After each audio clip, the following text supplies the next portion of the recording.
Good afternoon. Thank you. Welcome. I'm Dr. Mindy Yoder. I'm Dean of the School of Health Sciences at the University of St. Francis. And on behalf of our school and the university, we want to welcome everyone today. It's exciting to see those of you that have saved some time from your busy schedules to meet with us today to talk about something that we feel is really important, which is the mental health of our community and of ourselves, of those that we love and those that we live and work with. So we're thrilled to have you here with us today. As a university, we want to thank Marcia Hoff and the Lutheran Foundation and Look Up for making this event possible today. And I also want to thank the School of Health Sciences Committee, who worked tirelessly to put all the pieces to the event today in place. We had part one of this event down in the ballroom over the lunch hour and met with a group of about 400 athletes, trainers, and coaches in our city to talk about these issues, and we're excited to continue our discussion this afternoon here. Before our keynote speaker comes, Allison Schmitt, we want to have an opportunity to talk about some things in kind of waiting for that to happen. So I'd like to welcome both Christina Johnson, who's from the Lutheran Foundation, and Clinton Foppel from Remedy Live to start our conversation.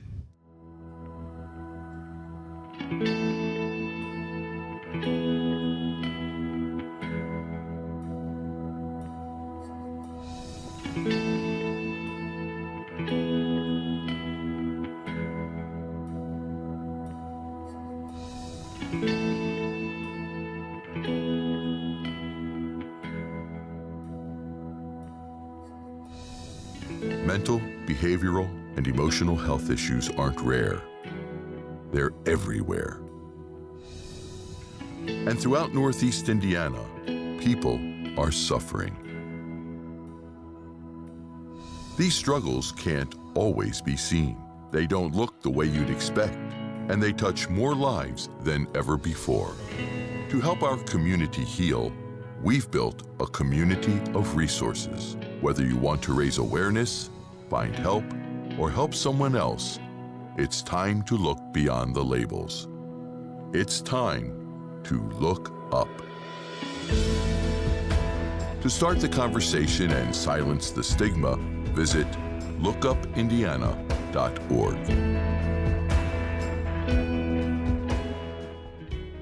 Well, Clinton and I want to thank you for sharing your time with us today. We're real excited about meeting a remarkable athlete here, as I'm sure you are as well. And truthfully, we want to also thank you for having a real discussion on mental health. I'm showing you this video because in 2013 to 2014, the Lutheran Foundation conducted a study throughout Northeast Indiana, which is 10 counties which are in our investment area. And we conducted this study to find out what's happening in the area of mental and behavioral health. And we found two basic things. First of all, people just didn't know where to go for help. When you're struggling with a mental health condition, where would you go for help? And secondly, that there's a stigma. There's a stigma out there associated with mental health that prevents people from reaching out for help. It's a barrier to care. And so we created this video, which is one of our Look Beyond the Label videos. There's also one like it for our students, for our youth, that's loaded onto our website. But this one is overall, it has adults as well as their one youthful member in there. But the reason is we want to put a different face to all the mental health conditions. What does mental health look like? What does someone struggling with depression look like? And in this video, we chose to put a physician with the label of depression. And that's not by mistake. That is because that physicians as a whole probably have a higher struggle with depression than many other professions. Did you realize that?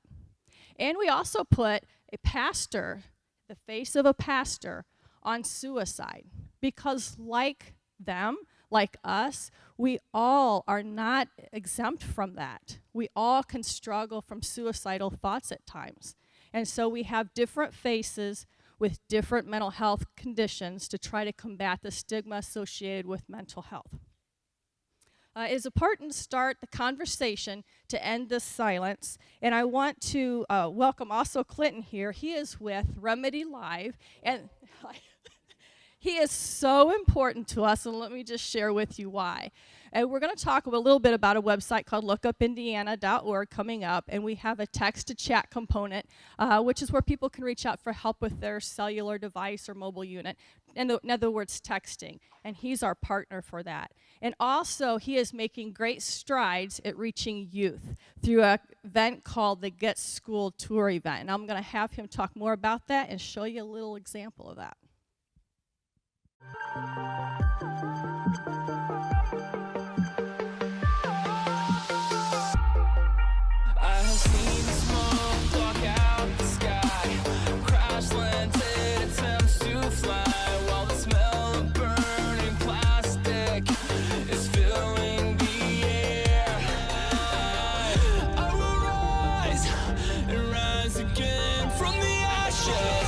Like a phoenix.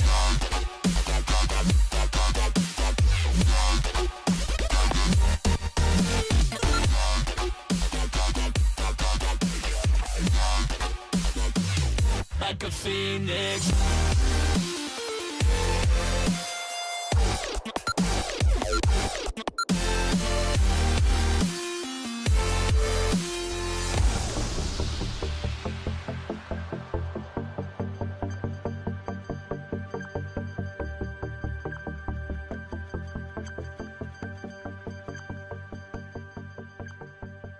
So the Get School Tour, believe it or not, in the last 11 months, its first year, we've had over 45 public school events where we've been able to poll over 20,000 youth using our polling technology that we're going to use here with you guys this afternoon. And we've been able to help young people understand that they're not alone. Maybe that one in the back row of the auditorium who's answering the questions from their mobile device, but they're seeing that the percentages in the room are a lot higher than they'd expected. And we're trying to invest courage into them to talk to someone, a trusted adult, to a family member, to a guidance counselor, maybe one of our partners that we bring with us on these tours. It's one part live music, it's one part interactive video, or polling I should say, and then it's motivating video that allows these young people to see that, again, they're not alone, that their secret struggle, when shared, doesn't have to have the final say on their future. And we could not do this without the Lutheran Foundation, the partnership we have with them, with Look Up Indiana. And we're just so grateful that the Northeast Indiana corridor leads the charge here statewide with, again, over 45 school events in 11 months where public schools are partnering with getting their students help in regards to these issues. So we're grateful for the partnership. Okay, so at this time, I'm just going to give you a couple of mental health statistics as we get warmed up, but pull out your cellular device, your mobile devices, because we're asking for you to be interactive today. We're going to walk through the same polling technology that Remedy Live uses in these events. But first of all, I want to just kind of throw some statistics while you're all pulling out your devices. But did you know that 1 in 5 individuals struggles with a mental health condition in any given year? So count off your row. 1, 2, 3, 4, 5, you're it. 1, 2, 3, 4, 5, you're it. 1 in 5. And did you know that 1 out of every 2 will struggle with a mental health condition or a struggle in your lifetime? Okay, so we're going to hear more about a personal example from our keynote speaker later today, but we'll start off with the polling. Yeah, so text the word poll, as you see up on the screen.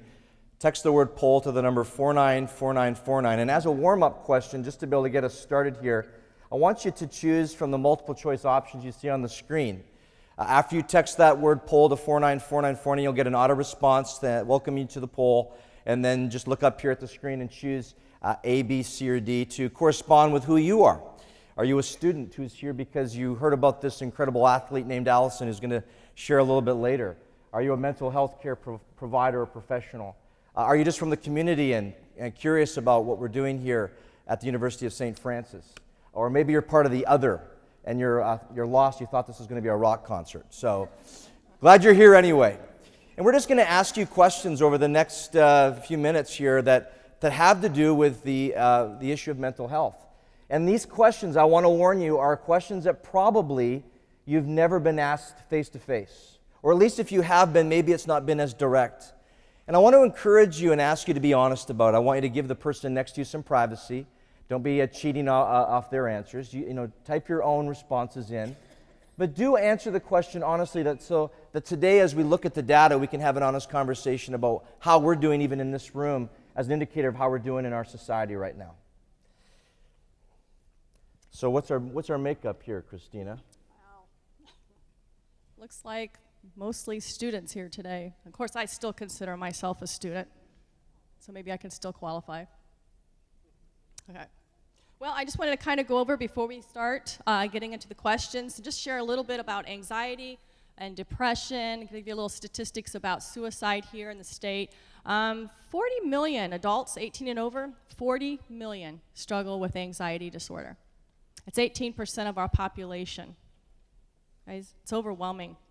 And with youth, they also have struggles as well. I mean, can you imagine? We're talking about a remarkable athlete here today, but the struggles of athletic performance, the struggles with getting good grades in school, and the struggles that our society puts on us just a result of trying to meet unrealistic expectations. I mean, social media sometimes doesn't help with that. Everybody looks like they have a happy life.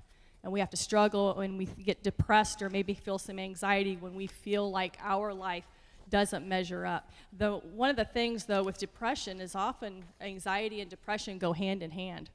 And unfortunately, about only 1/3 are receiving mental health help when you're struggling. So we wanted to reach out and hopefully get others to reach out for help later. But we'll start with the questions. Yeah, so let's ask a question about depression, and this is about, folks that you know in your circle of influence. So the question is, do you know someone who struggles with depression?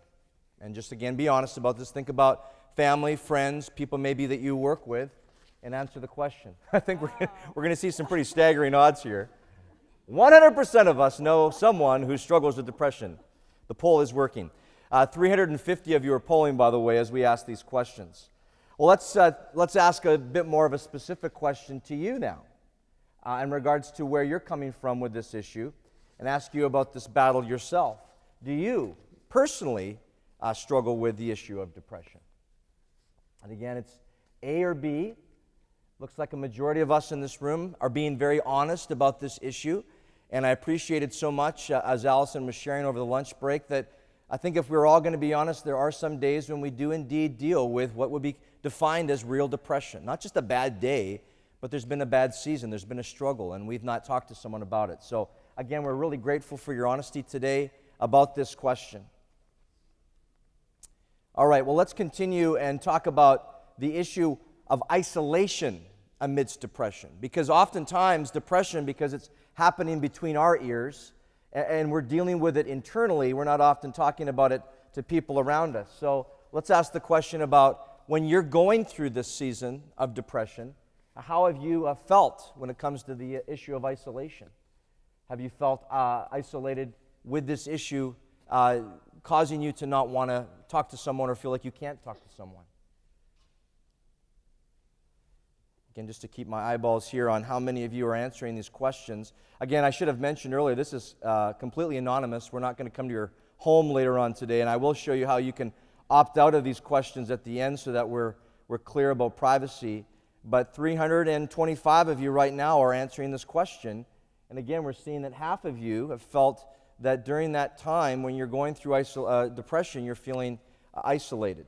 And again, the 32% of you at the bottom there say you don't struggle with depression, but the 16% of you that perhaps have realized that when you get into a depression state, it's very important that you don't stay alone, but you do talk to someone about it. All right. Do we want to go to the next question, Christina? Suicide. Yes. Okay. Let me give you a few little Indiana stats on suicide because it's our next round of questions, and we'll hear a personal story again that involves loss of a loved one. And the CDC recent survey has reported on youth and has reported that Indiana is tied for third place in youth seriously considering suicide.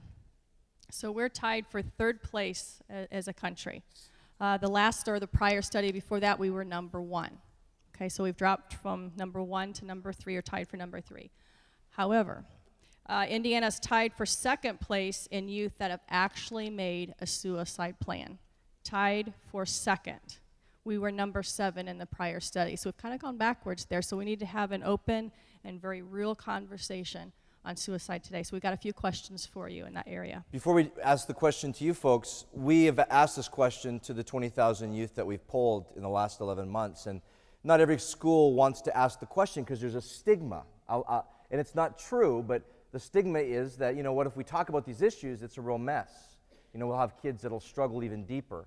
And when we've asked the question, do you know someone that struggles with thinking of suicidal options, we're overwhelmed that over 6,000 youth, 67% of them say yes, they do know someone who struggles at that level. And so we want to ask you that question here in regards to talking about the issue of suicide. Do you feel that when you talk about it, it increases the likelihood of them indeed taking their life?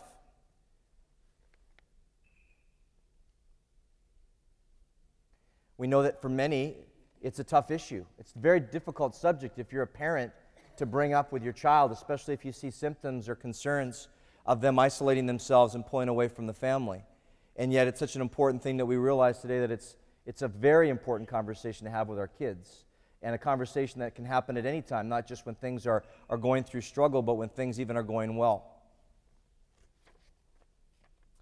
Well, let's ask the question a little bit more specifically to the people that you know then in your circle of influence. Do you know someone who struggles with suicidal thinking?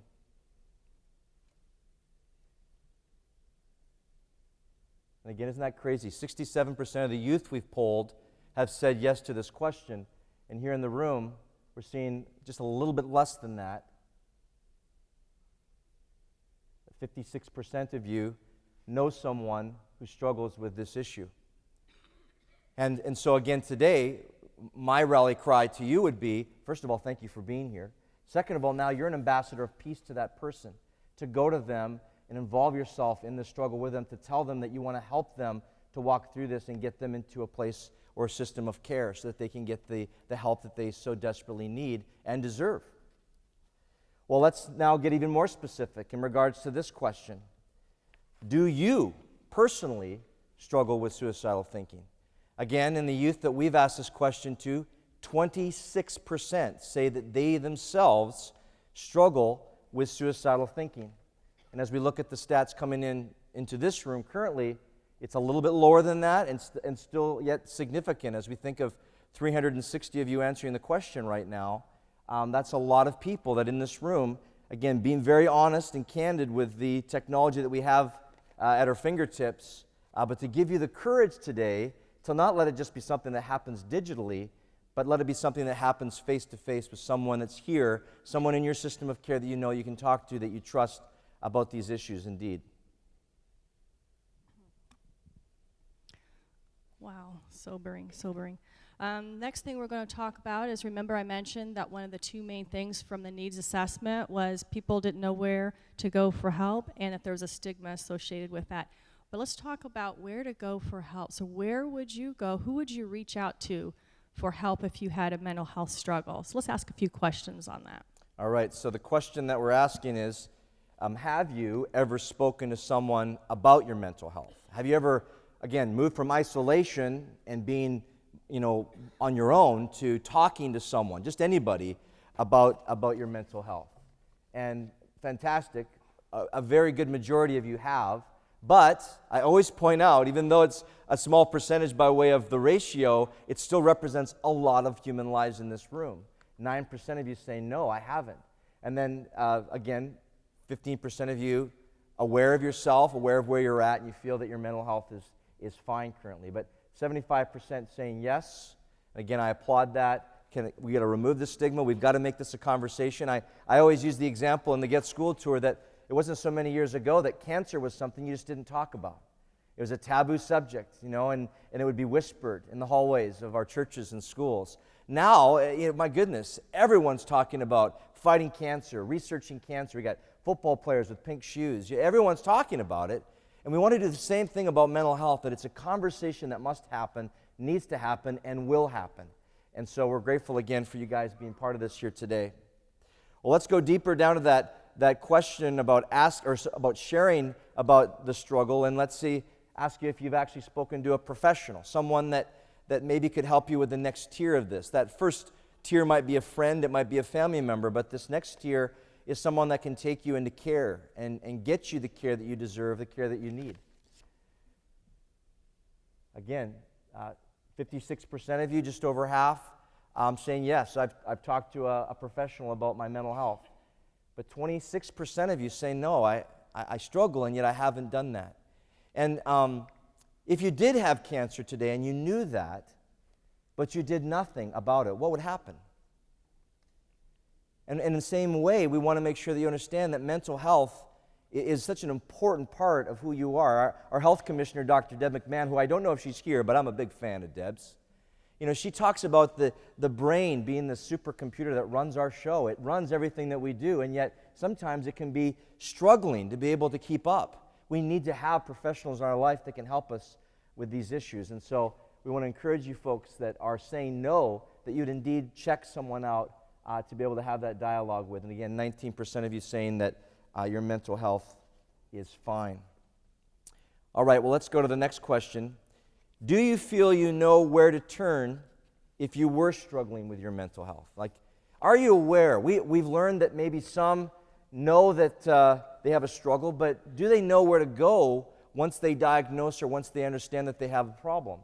And so it looks like most of you in this room are aware, and of course, we've done as best a job as we can today as talking about the lookupindiana.org website and the text-to-chat initiative that you'll hear a little bit more about here. But 11% of you, again, I don't know what to do. I don't know where to go. And we're going to make sure that by the time you leave here today, you're aware that there's a system of care all around us. There are people that love you, care for you, and want to help you.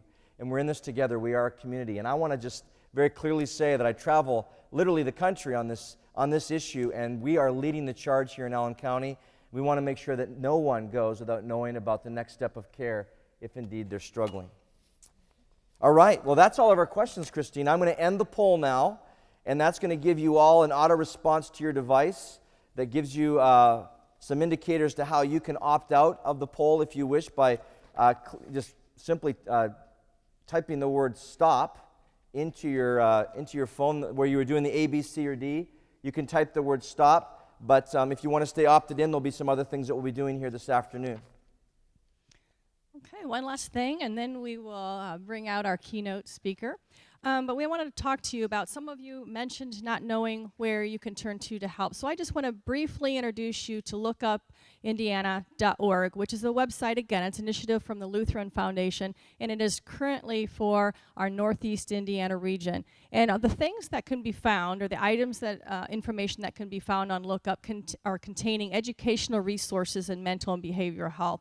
So if someone were looking for more information on any mental health condition, let's say depression or anxiety or even suicide, it can be found on lookupindiana.org. There's also 2 crisis components. Again, there's a text-to-chat, which is through Remedy Live. They are our partner for that. It can text Lookup to 494949, and you wouldn't have to go through the website to connect with that. We also have an 800 number. That's a partnership with Parkview Behavioral Health. That's their 800 number. And both of these components are 24/7, 365 days a year.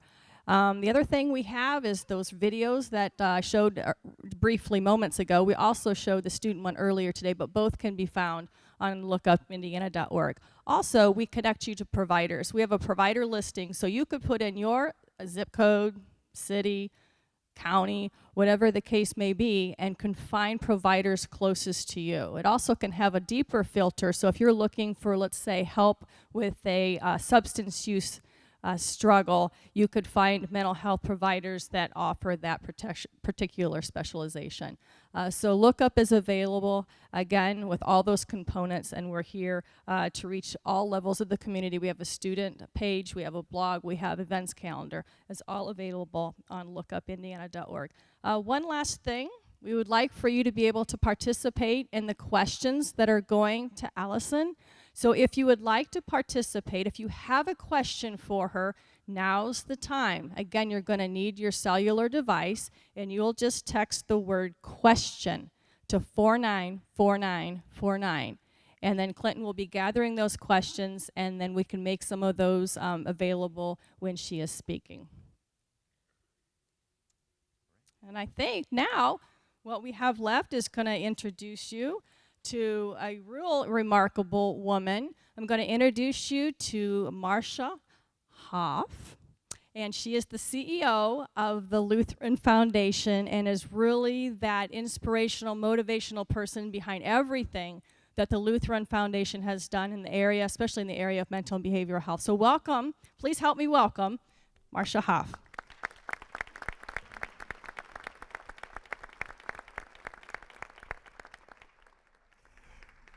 Thanks, Christina, for that amazing introduction. I'm thankful and I'm blessed that I get to lead an organization such as the Lutheran Foundation with a focus on mental and behavioral health and wellness. And our vision is that everybody, all people, can experience spiritual, mental, and physical well-being. And so that's the work that we've set out to do. I want to introduce you to Allison Schmitt, excuse me, a 2013 graduate of the University of Georgia who has participated in 3 Olympic Games. Most recently, she brought home gold and silver medals from the Rio Games in 2016. While winning Olympic medals is an impressive feat, we're most proud of Allison for making the recent decision to share her personal struggle with depression. Since the suicide of her cousin, Allison has become passionate about sharing her personal story, with her hopes of helping those who are struggling with mental health. It's my privilege to welcome Allison to our event today.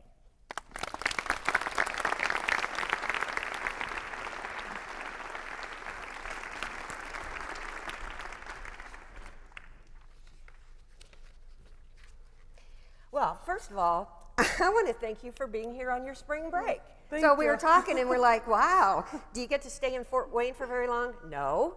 Came in last night, going home tonight. So Spring break 2017. Yeah, Fort Wayne. Okay, here we go. Well, but we're happy you're doing that. Thank you. I'm happy to be here.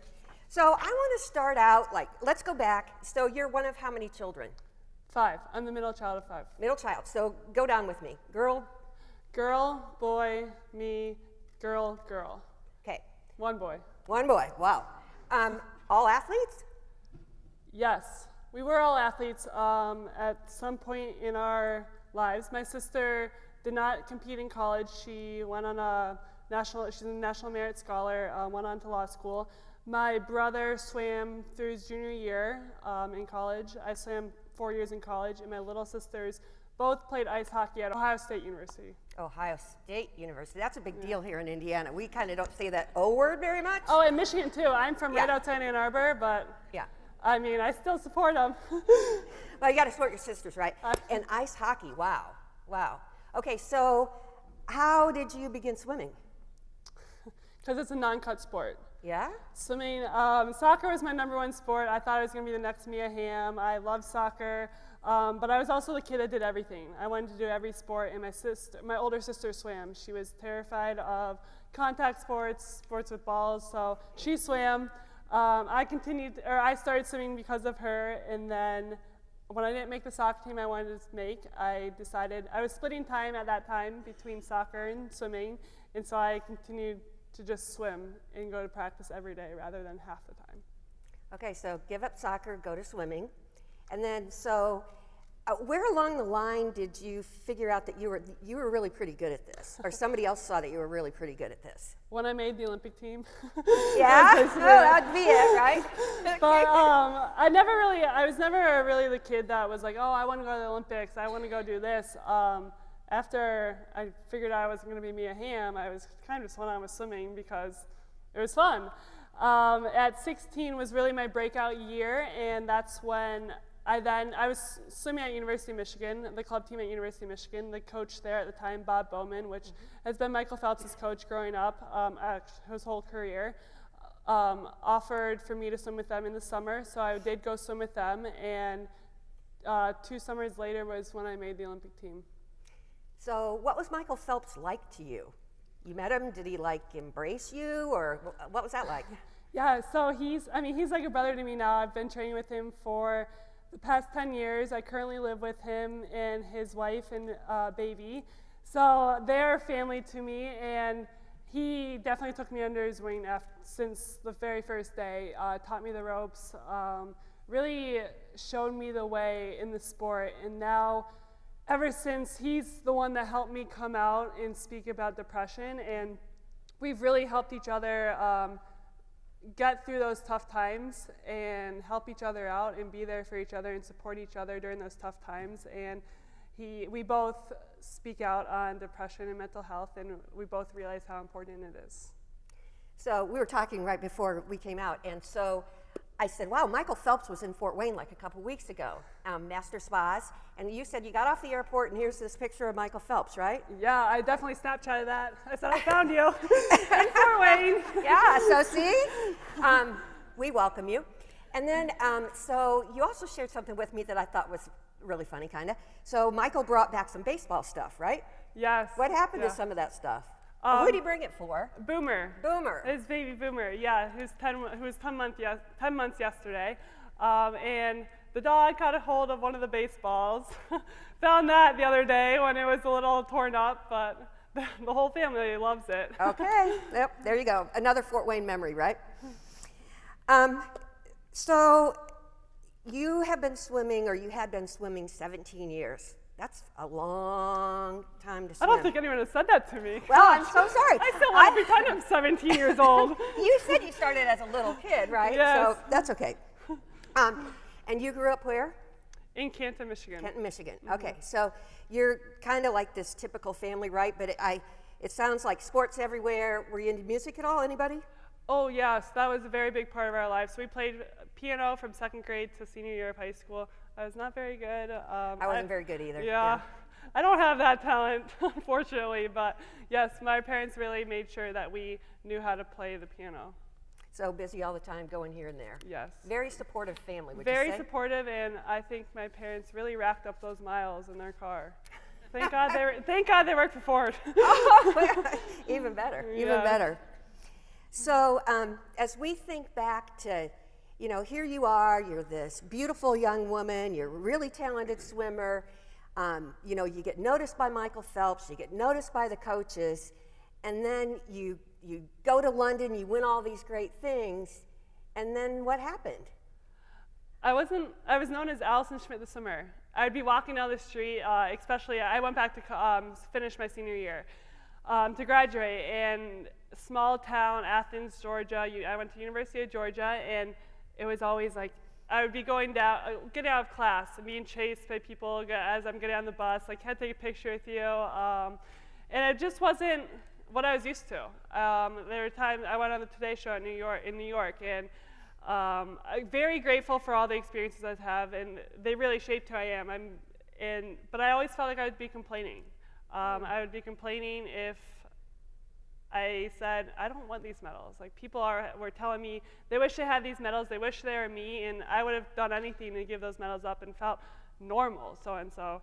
So, yeah, I was recognized everywhere, and I didn't know how to deal with that, and I knew what I was supposed to act. I know the persona that the media portrayed, and I knew how I wanted to be, but I didn't feel like that. So I could put on a mask and be like that in the media, be like that in the public eye, but internally I didn't feel like that. So you knew the drill. You knew what to do. Yes. So that nobody else kind of knew what was going on, didn't know how you felt. So like Christina was saying before, you know, we would look at you and, wow, you know, you got this perfect life, everything's okay. Thanks, I'm really good at taking selfies and making sure I smile, and yeah. Yep, that snapshot and that, if you're somewhere for 3 hours and you take one smiling picture, it's a great 3 hours, right? Yeah, right, Yeah. right. So I was thinking about, you came home after London, and you didn't want anybody to know kind of how you felt. And there was this one day that you were talking about, you really didn't feel quite right, and that night you were texting your family and your friends, and it was like, you didn't really know why, but you thought maybe it was you were saying goodbye or something. Do you remember that? Yeah, I remember that. Talk to us about that. So this was, before I had asked for help, this jumps ahead to January of 2015. And I'd just come back from Christmas break, Christmas with my family, and come back. My sisters were seniors, I want to say, at Ohio State University, one of the last times I would probably see them play. And they were playing at Penn State, which was a 3-hour drive from Baltimore, where I was currently training.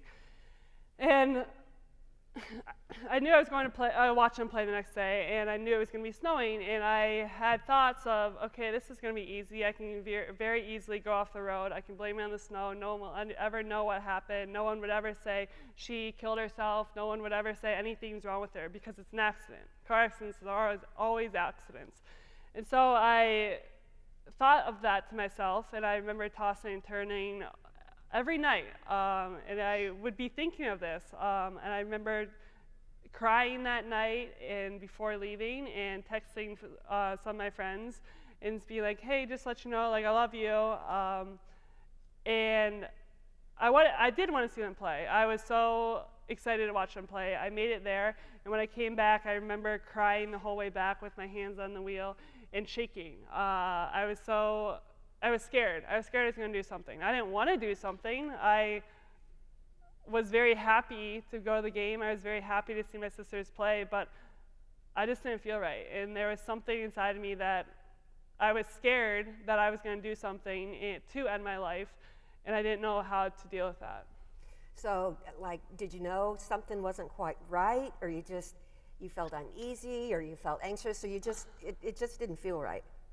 I didn't feel a purpose.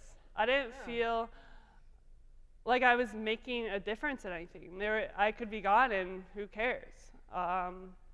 Yeah, they'd be sad for my funeral, but whatever. It goes on. Life goes on. And to me, it was hard to grasp that. There are people out there that love you, no matter if they say it to you every day, no matter if they show it to you every day.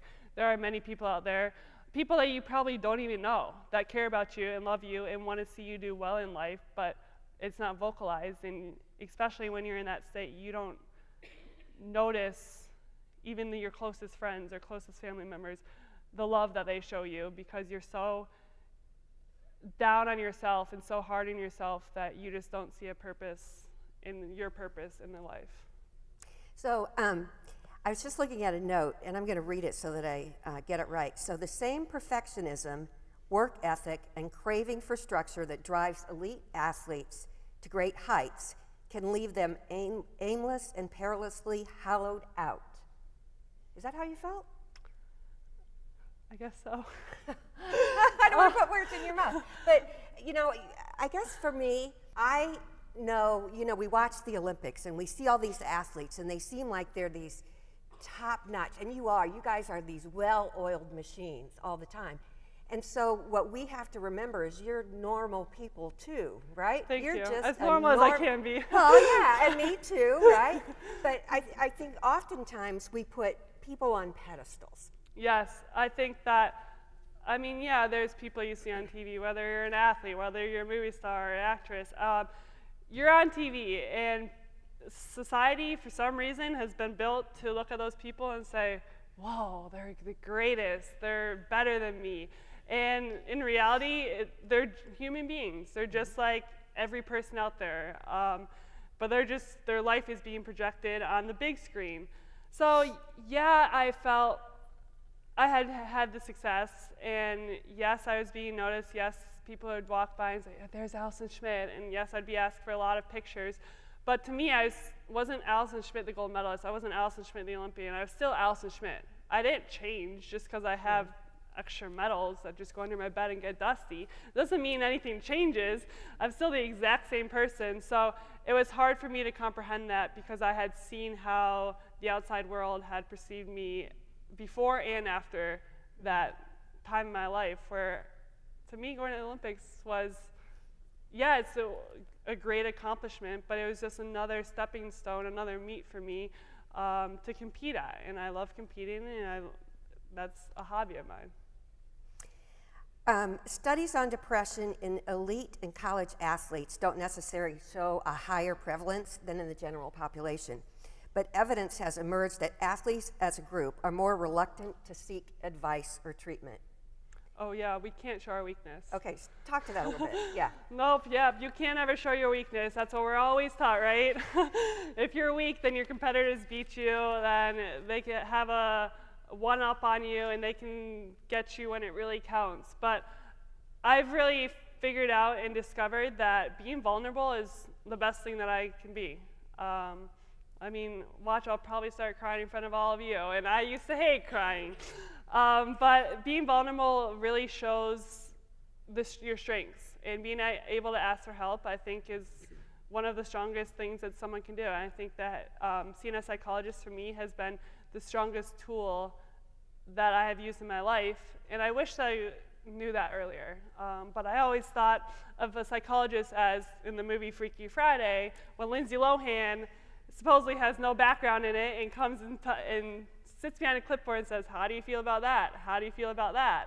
And it's a crazy man that she's interviewing. So I always thought of that as a psychologist, and I always was like, I'm not crazy. There's nothing wrong in my life. Why should I be going to a psychologist? So that's exactly how I felt about it, and now I'm able to see that it is the best tool for me, and I think it's the best tool for any human being out there. Great analogy, by the way. I love that. Freaky Friday. So you were very close to your cousin, and she was super depressed. Did you know that she was really depressed? No. So you guys didn't really talk about that, even Oh, though never. you swam Never. together, you vacationed together, you did all kinds of stuff together. Yes, so she's my younger cousin. She was 8 years younger than me. And we would go on vacation together. I would give my hand-me-downs to her, and I would see her play, and she would tweet me, and we would talk about our friends and stuff like that. But I never knew anything was wrong. I knew that there were sometimes troubles just from talking with family. Family rumors always go around. Family gossip always goes around. And we're a very tight-knit family, very big and tight-knit family. And yes, we knew that there's things going on with school, sleeping a lot, but never put two and two together that there could be a mental health problem. I would never talk about it. I never talked about it myself, and I would never ask her about it, because it's always the white elephant in the room. Why would you ever talk about that? Why would you ever get together and talk about something so hard and talk about your hard times and the times when you're upset? When you're together, you should be happy and talk about all the good times and bring back the good memories. So that's how it's always been. And so tell us what happened. May 5th, 2015, my 17-year-old cousin committed suicide. She lost her life on a Tuesday. She came home from school and she had shot herself. She called 911 on herself to save herself. She was unfortunately unable to be saved.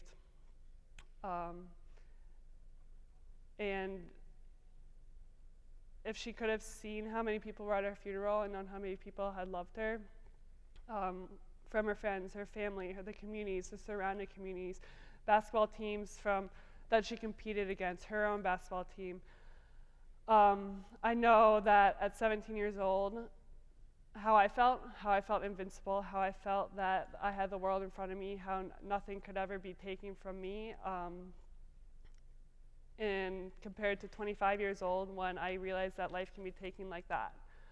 I understand that the brain is not fully developed until you're in your late 20s, early 30s. And so it's not out of the norm for a teenager to act upon that, to think like that. But if I'm able to stand up here and address you guys, let you know that it's okay to feel like that, and it's okay to have those thoughts, but more importantly, it's okay to ask for help, and it's okay to reach out. It's not going to show your weakness. It's not going to show how, it's not going to be complaining. Life is a big game, and in this big game of life, we need that support from everybody around. So your dad's name is Ralph, right?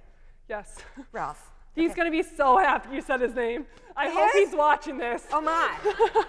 Well, He would be here today. He had just had brain surgery last week, and he's getting the stitches out today. He had, so my parents are not here, but my aunt and uncle are here. all right. Yeah. So, and glad that they're here too.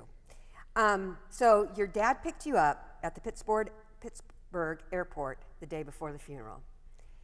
And it's said that you spent the previous night caved in with sorrow, slumped in a giant beanbag chair at Michael's place as he and his fiancée then, Nicole Johnson, and their French bulldog, Juno, hovered protectively nearby. And you were wondering all those things, you know, how didn't I know it? Why didn't I reach out? You have all those, like, you second guess yourself. So when Ralph pulled into the driveway, you opened the back door, threw in your bag, your dad stayed put, and he said, have you ever felt like that? He said, have you ever had those dark thoughts? And what'd you say? I looked out the window away from him. I said, yeah. I'm not one to come out and say anything, as I'm crying already. Okay, so I wait. guess- No, it's fine. Here. Good thing there's tissues here. Yeah, you got it. I'm not one to come out and say anything, but I won't lie. And he asked me, and as much as I did not want to say yes, as much as I did not want to admit to it, I did. I was scared to say yes. I didn't know what his reaction was going to be, and we sat there in the next 20 minutes talking. I didn't look at him once. I looked out the window the whole entire time. I left my seatbelt on the whole time. In the back seat we were parked, opened the door. The door was open, and he stayed in the passenger seat. I was in the back seat on the right, and we talked about it the whole entire time. And I think he was looking at me from the rearview mirror, but I still just didn't look at him because I was embarrassed and I was ashamed, and I was ashamed that I had ever thought that. I knew that it was going to be more scary for him to hear that, to know that he's not in control of that. But at the same time, I understood that it was something that I need to share, and that him being older than me, having a lot more resources than me and a lot more wisdom, he can find those resources to help me. And you know, you said it was hard for you. It had to be really hard for him too. Oh my gosh, yeah, I can't imagine what it was like for him. And I can't speak on that, what it was like for him, but I can speak on when people do come up to me after I have speeches and say things to me. I think it's very brave of people to come up and give me their feedback and tell me about their story, and it shows the impact that me speaking out, me sitting here and speaking out to you guys has, which makes me very grateful and makes me not think that I'm up here just complaining or telling my story, and it's an impactful and meaningful story that you guys can relate to. And I hope that being a 26-year-old, having those thoughts, being an athlete, having a normal lifestyle like all of you guys can relate to me in some aspect. So even after you sat in that car, you had your seat buckled for 15 or 20 minutes or whatever, and your dad said it scared him. What I read, you said something like, I'm fine. I'm fine. Mm-hmm. No, I'm fine. The famous words. Yeah. So you were trying to, and he said, how do you know you're fine? Yeah, I probably got mad too. Yeah. When he said that. I was always very, very easily irritated. And I never wanted people to help me. I always would. I'd love to help other people, but I never wanted people to help me. And I don't know exactly. I probably wasn't fine at the time. I had stopped going to see a psychologist, and I thought I was fine. I thought I was back to normal. But I had told my aunt and uncle later about myself and about my experience, and I promised them that I would go back to see a psychologist. And as much as I didn't want to go back and go see a psychologist, I did go back.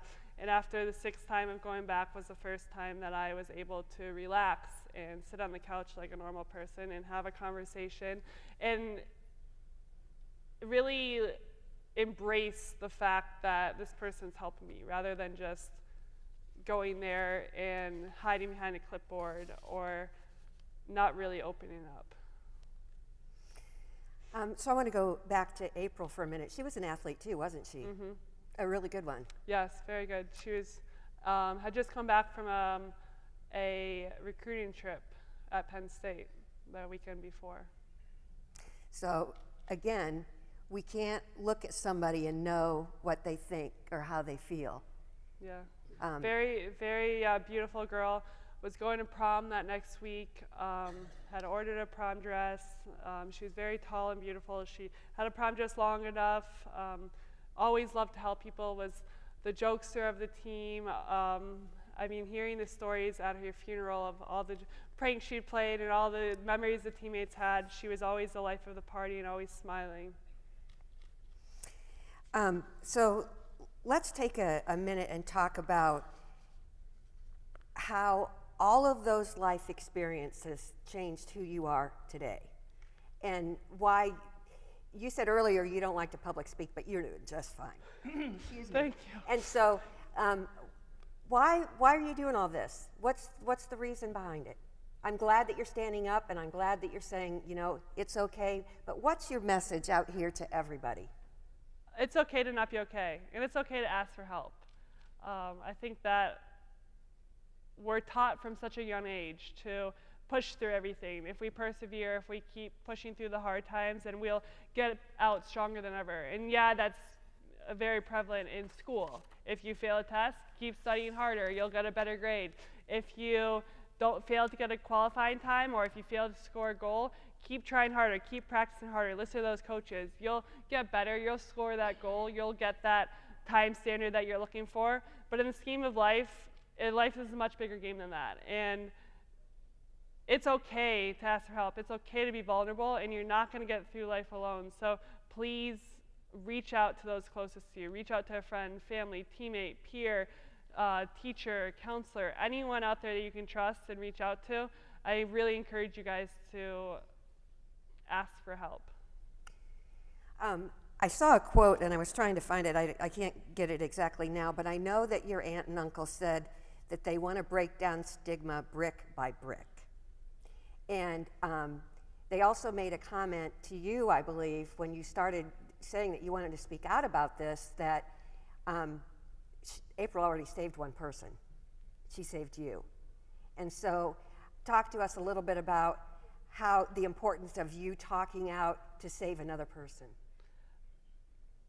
That I don't know if I ever would have spoken out if it wasn't for April. So I do truly believe that she did save me, and I know that she has saved many other lives since she has been gone, and I know that she will continue to save lives. And if I can be that spokesperson for her here on earth, I will gladly do it. I'll do it no matter if I love public speaking or not. But, to be able to share that story and to be able to share some of her story, hopefully save one life out there, 2 lives, 100 lives, 1 million lives out there. If we can save one life, one family from going through what her family went through, what her community went through, what her school went through, that is a huge step in the right direction. You know, I'm going to ask you, I don't want you to tell me about your personal experience, but you know, oftentimes we think that going to see a psychologist is great. Did you hit it on the first time? Oh, no. How many times? It took me, it took me until probably like July-ish. So I started in January. I stopped for 3 months, and then it took me again. I started again in May until July. So 3 more months that I finally was comfortable. That I finally wasn't. I remember, so there were 2 chairs and a couch, and the psychologist was sitting there, and she's like, she brought me in. She said, where do you sit? Wherever. And I sit in the first chair, and I like cross my arms and legs, and I hunch over. And I go, I have my wallet and my keys and my phone, and I have them all in my lap. It took me about 3 more times to finally put my key and my wallet on the chair next to me, and finally like sit like the normal person, sitting up straight. And then eventually, another 2 to 3 times that I went to the couch, I sat on the couch, and then by the 3 months later, I was able to, this part is kind of embarrassing. I feel like a 3-year-old when I talk about this. But I sat on the couch, she gave me a clipboard. Need a prop? Yes. Okay, and got I it. sat there on the couch like this. So she was on the direct out, and I hid myself behind her face and just answered her questions. And sometimes I wouldn't be listening. I would tell her when I wasn't listening. And she'd ask me a question and get really silent, and I'd like peek over and say, I wasn't listening, and then go back. So I felt really young. But it was just my coping mechanism, and I eventually got really comfortable with her, and now I'm able to talk with her and speak freely, and it has really helped me get to where I am today. So I guess another message is seek help, and seek help often, because you might not get it right at the first time. Right? Yes, yes. And do it till it works for you. Yes, and that could mean changing psychologists, or it could mean getting comfortable with the one you currently have. And so this is where I was going to lead to also. So a great seeing a psychologist, sometimes we need medicine. So, we talk about mental illness as a brain disease. And so sometimes we need medication to help us with that, and that's okay.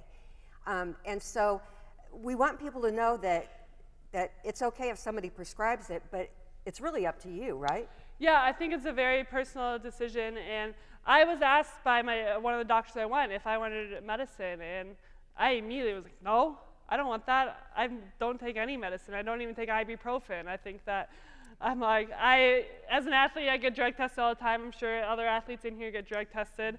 And I don't want to put something in my body that could potentially give me a failed drug test. I don't know what's in that. I also don't want to put something in my body that I don't need. So I immediately said, no, I don't want this. And they said, okay, we're going to start with therapy sessions. And if you need more than that, we'll reevaluate. For me personally, therapy is what I needed. And if it gets worse, if I cannot continue to cope with it, then I will have to reconsider and go back to the doctor and maybe take some medicine. But I currently am not on medicine, but I know it's different in every case, different levels of mental illnesses, and depending on the person, there's different treatments. So what were some of the things that you've been taught to help when you feel anxious or depressed? Take a deep breath and realize that it's not the end of the world. One of the stories that I really realized after talking to my psychologist and seeing the different coping mechanisms, I knew that if one little thing happened, it just rainfalled for the rest of the day. And I look back to when I had orange Gatorade. I only liked yellow and red Gatorades. And it sounds so silly and so simple. And I said, I had the orange Gatorade, and I went in the lane to practice, and I was like, I am a terrible swimmer. Why am I even here? And then I went on to a terrible person, and it was all over a little orange Gatorade. Like, why would that matter? Why would the color of a sports drink matter, rather than say I'm a terrible person? It had nothing to do with me. It just had to deal with the little rainfall effect of the simple Gatorade. So I'm able to now really realize that I'm not a terrible person, I'm not a terrible swimmer just because I have the wrong color Gatorade, and stop it there rather than have it rainfall for the rest of my day. And ditch the orange Gatorade, right? Yes, no more. Yeah, no more. No, I don't cry when I have orange Gatorade anymore. Gotten over it. I want to go back now to your family. So your mom and dad, you have this great supportive family, but yet you were living on your own. So you kind of had to sort this out, didn't you? I had to admit to it. I didn't sort it out myself. Like I said, life is a big game. I've had great support system from my friends, my family, my teammates, my coaches, the community. But yes, since I graduated high school, I have been living on my own. I went to University of Georgia and then trained in Baltimore. I currently live in Arizona, going to school, trained there, and now I'm going to school there. So it was easy. It was a lot easier for me to turn off my phone, to ignore calls, to ignore text messages, to really hide myself rather than letting those close to me know how I feel. There were even times when my best friends were in college with me, rooming with me, and I would drive to the front of the house, because I never parked in the front of the house, always in the back. And I'd drive down a little bit down the street so they wouldn't see my car, and I would come back into the house and I'd sit in this corner of my closet crying. And they would think I was off doing something fun, and oh, she's fine, like she's not gonna hang out with us. And I'd wait for them to leave every time, because that was just so I didn't have to go do things with them, so I could go back in my bed and sleep, or I'd close my door and lock my door and sleep. And I didn't see anything wrong with that. I internalized it all, and yeah, I can see now that there's something wrong with that, but at the time, that's what I wanted to do, and that's what I felt like I needed to do to get through the days. So did some of your friends finally catch on? Oh yeah, they did. But then I would push them away. Oh. I'd be like, no, I'm fine, I'm good. And if they got like too close to me, I would start being irritated. Or I don't like to say I'm a mean person at all, but I feel like there are probably some things that I would say or do that were, I didn't like myself. I didn't like myself during those times. And so I was always like, why would anyone else like me? Like, why would I even go hang out with someone? They're not even gonna like me, I don't even like myself. And so that was hard to deal with. All right. Hey, Clinton. Yeah. We have any questions? Too many. Too many. But I'm trying to put them into some themes. All right. I think we have some athletes in the crowd, and they're trying to figure out how you self-diagnose between having a bad hair day and significant depression. And I think I always have a bad hair day, so don't worry, guys. It's always frizzy. It's always big out to Jupiter. But Allison, how do you self-diagnose that this is something I need to get help with versus just having bad days? There's always going to be bad days, and there's going to be good days. I still currently go through bad days and good days. But the message isn't diagnosing yourself. The message is it's okay to not be okay, and it's okay to ask for help. So in that aspect, on those bad days, reach out. Let someone know.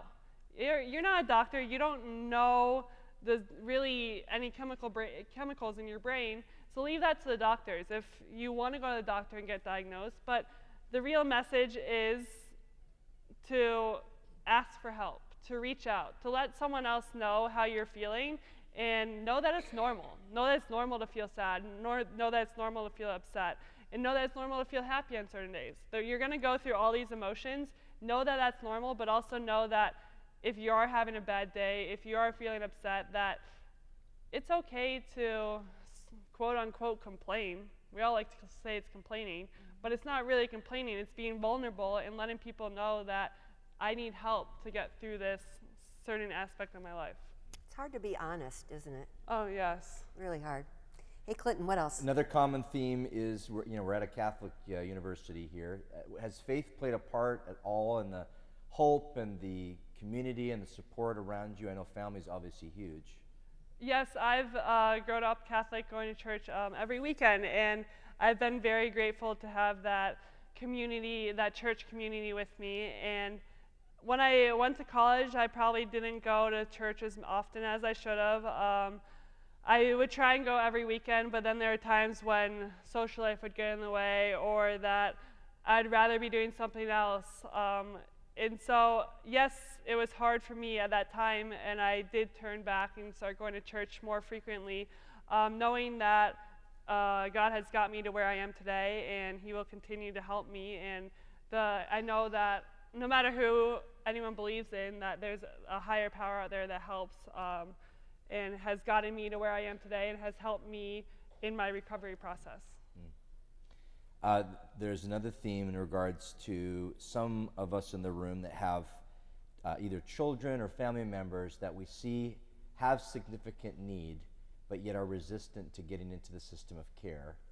And I can imagine, again, I think you spoke about this over lunch, that if you're an athlete and you're told to do something, sometimes it's not as easy as coming alongside and hearing your story. But what would you say to some of these parents and friends that have resistant family members that do need mental health care but just don't want to get it? Well, I also know it's a lot easier to tell someone they need help, or for me to say just ask for help. It's okay to be okay. It's okay to ask for help. It's easy for me to say that, but it's not necessarily easy to act upon that. So the best thing a friend, a family member can do is truly ask someone how they truly are. Not just a, hey, how are you, as you keep on walking down the hallway. Really ask them how they are and listen to their story and listen to what they say rather than just thinking about what you're going to have for dinner or the next place you have to drive or picking up your kids or the next test you have. All those thoughts that are in your mind, wait for that 1 minute that this person, you can ask one person, how are you today? And listen for their response rather than just hearing the good, fine, okay. I think that's the biggest thing that us being human beings want is someone to just listen to us. And I know that it's not the easiest thing to ask for help, and I know that you have to truly want help, and you have to truly ask for help to receive it. So no one can push that on you, but you can also let everyone know that you do love them, that you are there for them when they're ready, and you are there for them. You are there to listen to them no matter where they are in their life. I wasn't downstairs for this part, but this is a specific question that you may be able to speak to. You talked in the last session about trusting the process. Can you speak to that a little bit? Trusting that you're on the right path. You can say it in athletics, knowing that your coach has that experience. Your coach has probably been an athlete before you and has had many years of coaching before they get to you. Knowing that I don't know how to coach myself in swimming. I don't know how to train. I don't know how to lift weights. I know that I need that coach to really help me get to where I want to be. And you can say the same thing in life. I don't know the outcome of life. No one here knows the outcome of life, and everyone knows that it can be taken in the snap of a finger, in the snap of your fingers. But at the same time, there's professionals out there that can help you, and there's older members, whether it's teachers, counselors, someone in your church, parents, that have had many years of wisdom and many more years of experience that can help you. And so trust in them that they have been there, they have done that, and they will help you see the light at the end of the tunnel. There's a couple of questions that are pretty specific. I don't know if you're going to be available afterwards if someone wants to talk to you one-on-one, because they're pretty specific. I'm curious because we're so honored that you're in our community today, and you are a celebrity, whether you like that or not. Thank you. I'm not really, though, but thank you. Your courage to say, I'm going to stand up and be a voice in this conversation, have you found that other celebrities, other athletes, other people that meet you also struggle within not just the industry of swimming, but just at a level of influence that you have? Because we do need more spokesmen like you, or spokeswomen. The support I've got has been tremendous, and people coming out, whether it's at the Olympics, whether it's people messaging me on Facebook, Instagram, Twitter. The support has been tremendous, and I know that there's a lot of other people at my caliber, at up-and-coming calibers, that people who have retired and moved on to different careers have experienced the exact same thing. And so that just right there shows how prevalent this is in our world and how normal it is in our world. But at the same time, we think that it's not normal, and we think that we're the only ones going through it. So yes, there's a lot of other people that you see on TV that go through the same things you go through every day. And I'm here for you guys to let you know that, yeah, you guys see me on TV. Yeah, you cheer for me. Thank you for that. But at the same time, I'm still a very normal person, and I go through the ups and downs that everybody else will go through as well. I guess my last question, or at least until more come in, there are some that orbit around your cousin's taking her life, and the question I think for some maybe are survivors of suicide in the room is where to go after that.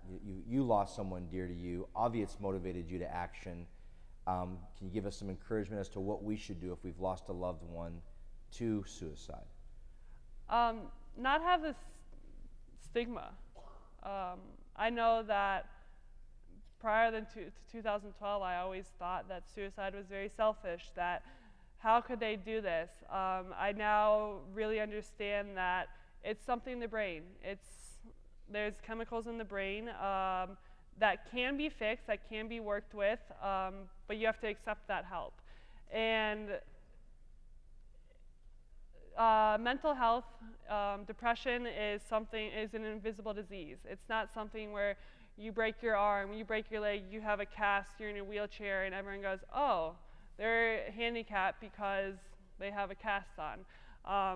Mental illnesses are a handicap as well, and you may not be able to see it, but really open your eyes and don't judge someone by meeting them one time. If they're sitting by themselves, don't just judge them and say, oh, they're not friendly, they're losers, they have nothing going on in their lives, because you truly don't know anything about their life, and they could be going through something internally that could change your life and will change your life if they internalize all of that and keep isolating themselves and feeling lonelier and lonelier every time. Are we allowed to ask you about the next Olympics? I feel like that's a question of the hour. Yeah. I am currently not swimming, but I have not decided if I am retired yet. I have still been working out, but have not been swimming to the caliber I have been, but I have not decided if I'm going to continue swimming or not. And I'm sure people are curious. So, graduate in Georgia, you're now in Arizona, and what are you pursuing? I'm getting a master's in social work, directed in counseling, and I want to be able to speak not only on my experience, but on the chemical and the scientific knowledge and background of the brain. And I want to really target the population of 13-year-olds and above that experience mental illnesses, experience depression, and reach out to them to let them know that it's okay to not be okay. Marcia, along that, I guess there is kind of a thread here of what should we be looking for in our circles of influence? What are warning signs that we should be looking for among young kids? One father here has asked a couple times, he's got a daughter who's around 10 years of age, and he sees things that he wants to know more about, but give us some things we should be looking for with our friends and family. I wish I really could answer that. I think. Can I help you? Yes. Okay, so when we were talking before, you said that you were pulling back from your family. You were usually really close. You were kind of pulling back, and you said you were angry. Do you remember you talked about a Thanksgiving and a Christmas that it just wasn't right for you? Yeah. Do you remember those? Yeah. I mean, it's hard to say. It's hard to say that because once you do lose someone to a mental illness, you can look back and say, this, and this. These are warning signs. But the true, I guess, message I would like to share with you guys is to be there, to let them know that you're there, to let them know that they're loved. Because people are going to get angry. I know for me, I was more irritated than I normally was, but I don't know if other outside people would have noticed that. Looking back, they probably could, but at the time they didn't. They're probably just saying, oh, she's in a bad mood. Oh, here she goes again. She's probably hangry. So at those times, you don't realize it. You can always look back and see it, but really just stay in the present. Don't look back and say, oh, this, and this could have changed. Don't look in the future, but really live and be in the present and let them know that you're there for them to talk to, that you do love them, and that if they want to talk to you, if they want to talk to someone else, you'll have that resource and help them out. On behalf of the University of St. Francis, the Lutheran Foundation, and our community, we thank you for being here with us today and being so honest in sharing. Thank you. We want everybody to know there's hope, right? Yep, there's always hope. All right. Thank you. Thank you.